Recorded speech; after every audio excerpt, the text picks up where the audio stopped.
할렐루야. 좋으신 우리 하나님, 또 우리와 함께 하시며 오늘도 복된 길로 인도하시고 은혜를 더해 줄 줄로 믿으시기 바랍니다. 오늘 주시는 말씀 골로새서 2장 1에서 5절입니다. 그리스도를 깨달으라, 그리스도를 깨달으라 라는 제목으로 주의 말씀 전하겠습니다. 오늘 새벽에 우리 방정희 사님 오니까 가득 차 보입니다. 예, 사랑하는 이들과 함께 하는 것, 우리 하나님이 그래요. 우리 성도들이 예배하는 것을 하나님 가장 기뻐하십니다. 예, 아우 힘이 납니다. 우리 방정희 사님 함께 하시니 우리 성도들 밤중에 또 건강하고 항상 주님 안에 평강하기를, 오늘도 참 좋은 날 믿음으로 삶을 살아갈 수 있기를 간절히 빌고 소망합니다. 몸도 마음도 강건하길 바랍니다. 자, 사도 바울은 하나님의 교회와 성도들을 위하여 바쳐진 바, 그러니까 바울은 자신의 몸이 하나님과 교회를 위해 바쳐진 몸이라고 그렇게 생각하고 말하고 있어요. 그렇게 일꾼이 되어서요, 자기 얼굴을 아는 자들이든지 모르는 자들이든지, 자신을 아는 자들이든지 모르는 자들이든지 간에 그들을 위해 충성되어 일하고자 애썼다라는 거예요. 한 영혼이라도 귀하게 여기는 바로 바울의 마음, 이것은 곧 하나님 아버지의 마음이라는 것이지요. 그럼 바울이 힘쓴 일이 무엇인가? 바울이 무엇을 위해서 그렇게 힘썼던가? 자, 그것은 우리 2절을 통해서 알 수 있습니다. 자, 우리 오늘 본문 2절, 골로새서 2장 2절의 말씀을 다시 한번 읽겠습니다.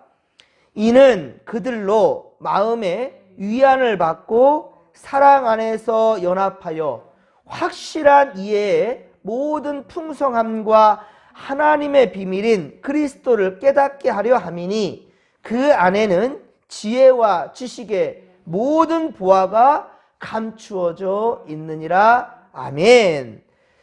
사도 바울이 힘쓴 일의 목표는 바로 우선 성도들로 하여금 마음의 위안이 되기를 바랬습니다. 그리고 사랑 안에서 연합하는 것이었습니다. 지금 이 시대는 초대교회라, 그리고 흩어진 자들은 항상 두려움과 공포 속에 살아갔어요. 그리고 이때 로마의 압제 속에서 교회를 세운다라는 것, 이 함께 그리스도 이름 앞에 모인다라는 것은 쉬운 일이 아니었습니다. 자, 그런데 마음의 위안을 얻게 되는 것, 사도 바울로 말미암아 오히려 바울은 목숨을 걸고 복음을 전했고, 지금은 바로 로마 감옥에 갇혀 있어서 골로새 교인들에게 지금 옥중서신을 보내는 겁니다. 옥중서신이에요.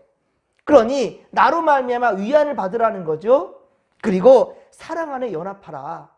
사랑 안에 연합하라. 흩어지지 말고 사랑 안에 연합하라 라고 바울은 지금 얘기하고 있어요. 사도 바울은 언제나 교회가 분란이 있고 분열되는 것, 이거 원치 않았습니다. 이 마음이 골로새서 1장 20절, 골로새서 1장 20절에서 밝힌 예수님의 마음이었던 것입니다. 골로새서 1장 20절 말씀도 같이 한번 읽겠습니다. 골로새서 1장 20절입니다. 그의 십자가의 피로 화평을 이루사 만물 곧 땅에 있는 것들이나 하늘에 있는 것들이 그로 말미암아 자기와 화목하게 되기를 기뻐하심이라. 아멘. 예, 그렇습니다. 함께하는 것, 화목하는 것, 주 안에 하나가 되는 것, 이걸 주님께서 기뻐하신다는 거예요. 그런데 인간들의 욕심과 죄로 말미암아 세상은 더럽혀졌고 악해져만 가고 갈등과 분쟁은 끊어지지 않고 있습니다. 하지만 예수님은 이 세상 모든 만물들이 하나님의 창조 질서대로 그렇게 화목하고 평화롭기를 원하십니다. 요한복음 13장 35절, 요한복음 13장 35절에 예수님 말씀하시기를 너희가 서로 사랑하면 이로써 모든 사람이 너희가 내 제자인 줄 알리라 라고 말씀하셨어요. 우리가 서로 사랑할 때 우리가 바로 예수님의 제자라는 거예요. 그리스도인이라는 거예요. 성도로서 합당하다라는 겁니다. 그런데 오늘 본문은 그 사랑의 연합이 확실한 이해다. 즉 참 지식 안에서 참된 지식 안에서 이루어져야만 한다라고 말씀하고 있어요. 그러니까 하나가 되는 것도 믿음 안에 하나가 되어야 된다라는 겁니다. 우리는 예수 그리스도에 대해 충만한 이해와 확신을 가져야 된다라는 것입니다. 그러기 위해서는요, 하나님과 밀접한 관계가 필요합니다. 서로 이것이 바로 하나님의 말씀과 기도예요. 우리가 하나님의 말씀과 기도로 그렇게 우리는 하나님과 밀접한 관계가 될 수 있다는 겁니다. 그러므로 지금 이 시간 새벽 예배를 드림과 같이 매일 하나님과 관계 맺는 그러한 시간들이 많아질 수 있기를 간절히 빌고 소망합니다. 그것이 바로 참된 지혜 있는 신앙생활이라는 것입니다. 여러분, 성경을 꾸준히 읽으십시오. 참 예전에는 어려울 때, 그리고 지금처럼 성경이 이렇게 간편하게 되어 있지도 않았어요. 두껍고 무겁고, 글씨도 세로로 되어 있어가지고 읽기도 힘들고, 색인도 되어 있지 않아서 참 어려울 때, 그런데도 불구하고 1년이면 성도들이 성경 1독씩 했어요. 1독. 이 창세기부터 요한계시록까지 한 번씩 읽는 것은 기본들이었어요. 많은 성도들이 그렇게 성경을 읽다가 지금보다도 더 믿음이 좋았던 것 같아요. 지금은 TV만 틀어도, 그리고 지금도 이 새벽 말씀이 유튜브를 통해서, 인터넷을 통해서 얼마든지 보고 들을 수 있거든요. 그런데도 열심을 갖지 못하는 것 너무 아쉽지요. 안타깝지요. 말씀의 홍수 속에 살아가는데, 그런데 우리가 말씀을 가까이 하지 않아요. 그러다 보니까 우리가 참 지혜 있는 신앙생활을 하지 못한다는 거예요. 당장 어려움에 처하면 하나님을 의지하기보다 세상 방법들을 찾기에 정신이 없는 거예요. 저는 신학대학 3학년 때, 참 가드막한 옛날 이야기네요. 전공 과목에 들어갈 때 성서신학 교수님이 하셨던 말씀을 지금도 잊을 수가 없습니다. 지금 20년도 넘었네요. 신학을 공부하면서 신학 박사나 신학 석사나 신학 박사는 신학을 공부하면 가능할지 몰라도 신학 공부를 통해서 신학 석사나 신학 박사는 될 수 있어도 참 목사가 되는 것은, 진정한 목사가 되는 것은 오직 성경을 통해서만 가능하다라고 말씀하셨어요. 자신이 교수이니까 이 학생들로 하여금 다 신학 석사 박사 되기를 원했겠지요. 자신의 제자의 길을 또한 걷기를 원했겠죠. 하지만 교수님 분명히 말씀하셨다고 지금도 기억합니다. 참 목사가 되는 것은 성경을 통해서만 가능하다. 참 성도가 되는 것은 성경을 통해서만 가능하다 라고 말씀하셨어요.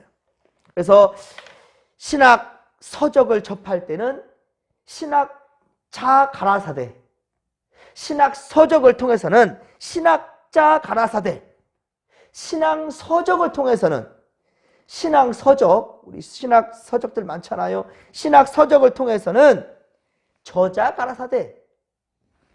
하지만 오직 성경을 읽을 때 비로소 우리는 예수님 가라사대라가 된다라는 거예요. 예수님 가라사대. 예수님이 말씀하시기를 이라는 것이죠.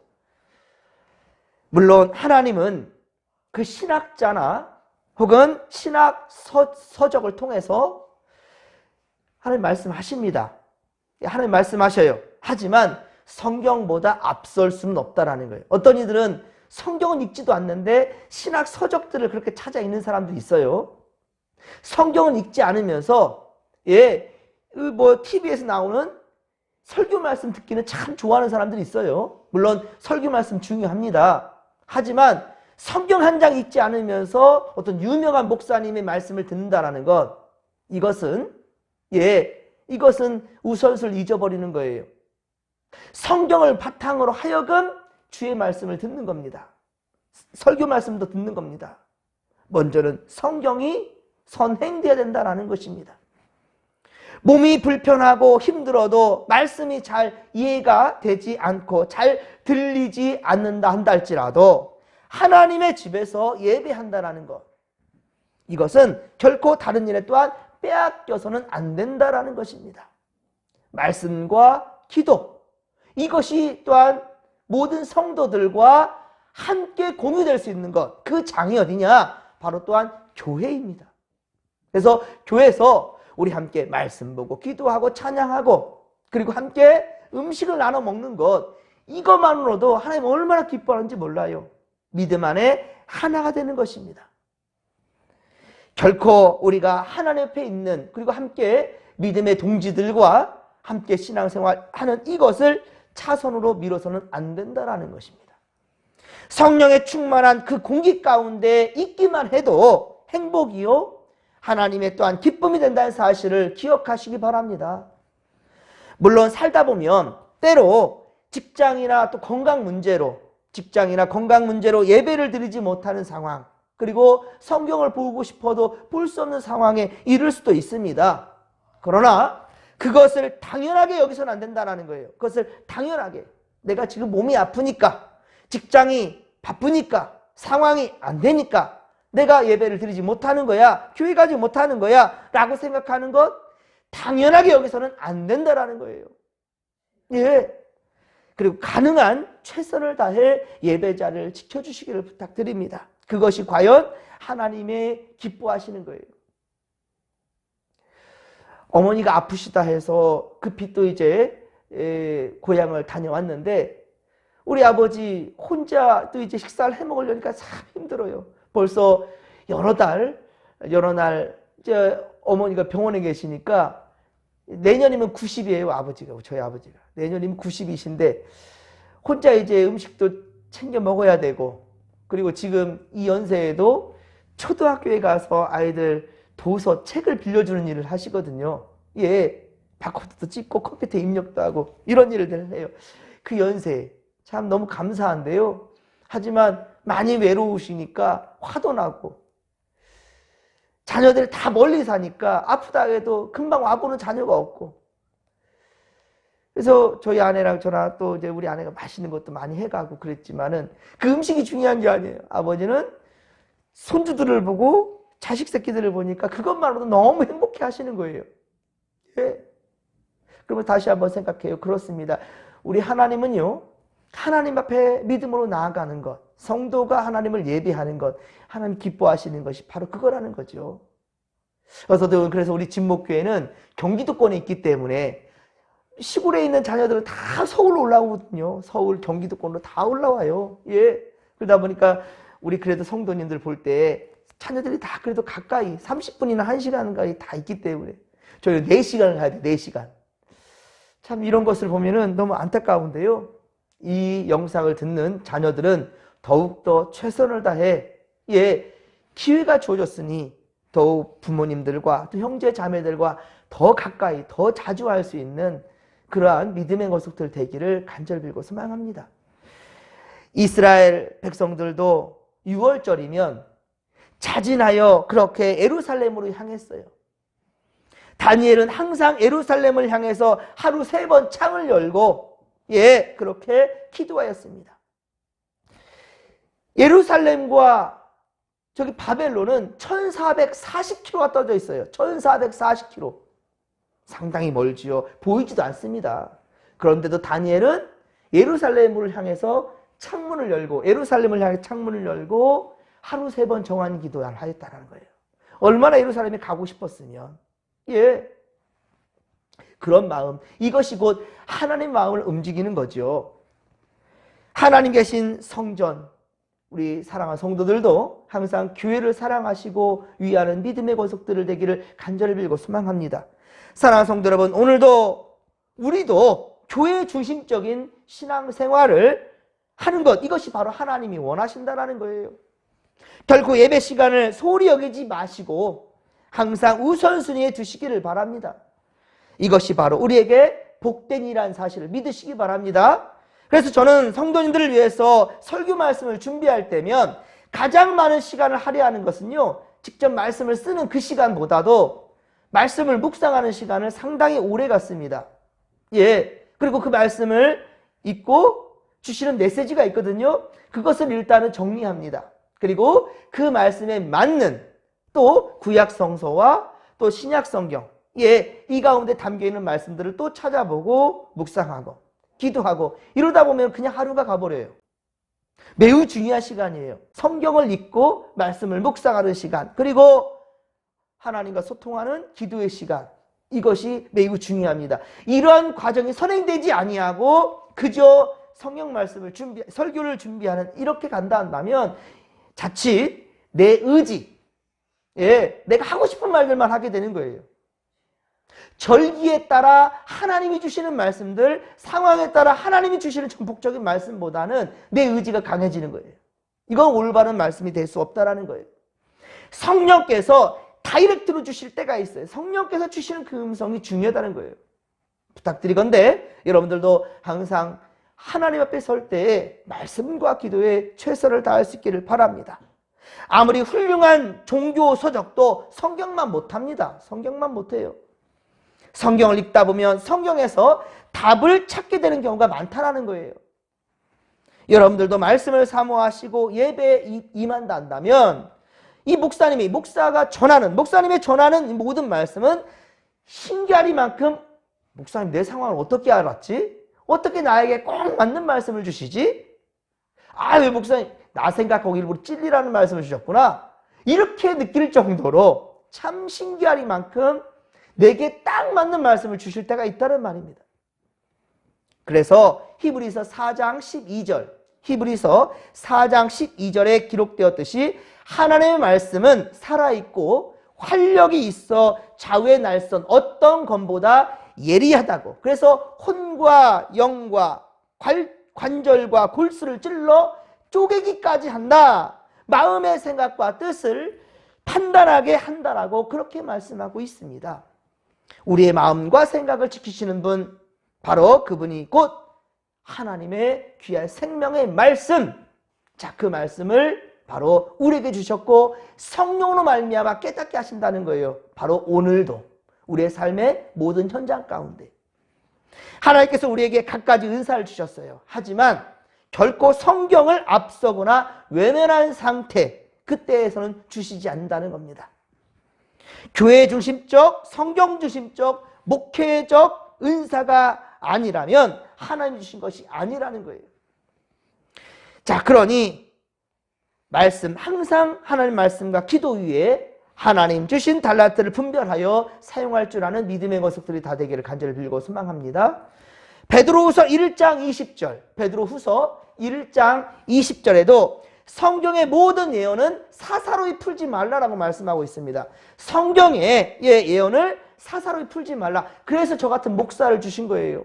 그래서 저같이 목사들은 건 10년을 공부합니다. 전도사 시절부터 신학교 4년, 대학원 3년, 그리고 인턴으로서 2년, 이러면 10년이 가요.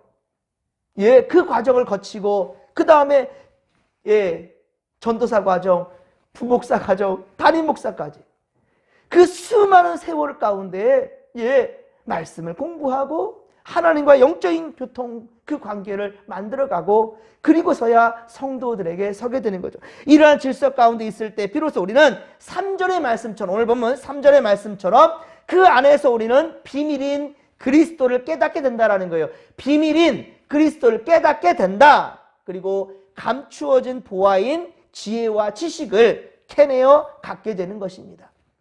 본문 또한 4절과 같이 오늘 본문 4절처럼 우리는 어떠한 교묘한 말에도, 어떠한 유혹하는 교묘한 말에도 유혹되지 않는다는 거예요. 말씀 앞에 굳게 선다면 결코 속아 넘어가지 않는다는 것이지요. 그래서 오늘 본문 2절에 하나님의 비밀인 그리스도를 깨달아 아는 것이 핵심이에요. 예수를 아는 것이 핵심입니다. 말씀을 통해서. 우리는 오직 말씀을 말씀으로 받고 말씀대로 믿을 때에 그 비밀을 가진 자가 된다는 것을 명심하시기 바랍니다. 그래서 로마서 10장 17절에 증거하듯이 믿음은 들음에서 난다는 거예요. 믿음은 들음에서 나며 들음은 그리스도의 말씀으로 말미암느니라. 할렐루야! 믿음이라는 것은 들을 때 믿음이 생기는 거예요. 그리고 그 믿음이라는 것 또한, 말씀이라는 것 또한 하나님의 말씀이에요. 성경 말씀입니다. 마지막으로 5절의 말씀, 오늘 보면 5절 말씀을 같이 읽겠습니다. 이는 내가 육신으로는 떠나 있으나 심령으로는 너희와 함께 있어 너희가 질서 있게 행함과 그리스도를 믿는 너희 믿음이 굳건한 것을 기쁘게 봄이라. 아멘. 자, 그렇습니다. 여러분, 말씀에서 벗어나지 않도록 서로 강권하며 서로 예배 자리를 지킬 수 있도록 믿음의 권면과 배려를 쉬지 않기를 바랍니다. 그리고 5절의 말씀처럼 질서 있게 행하며 건강하게 성장하는 성도들과 우리 진목교회가 되기를 주님의 이름으로 간절히 축원합니다. 오늘도 주님은 우리와 함께 하실 것입니다. 주여 삼창 부르며 기도하며 나갑니다. 주여, 주여, 주여. 살아계신 하나님 아버지, 고맙고 감사를 드립니다. 우리에게 생명의 말씀을 주셨습니다.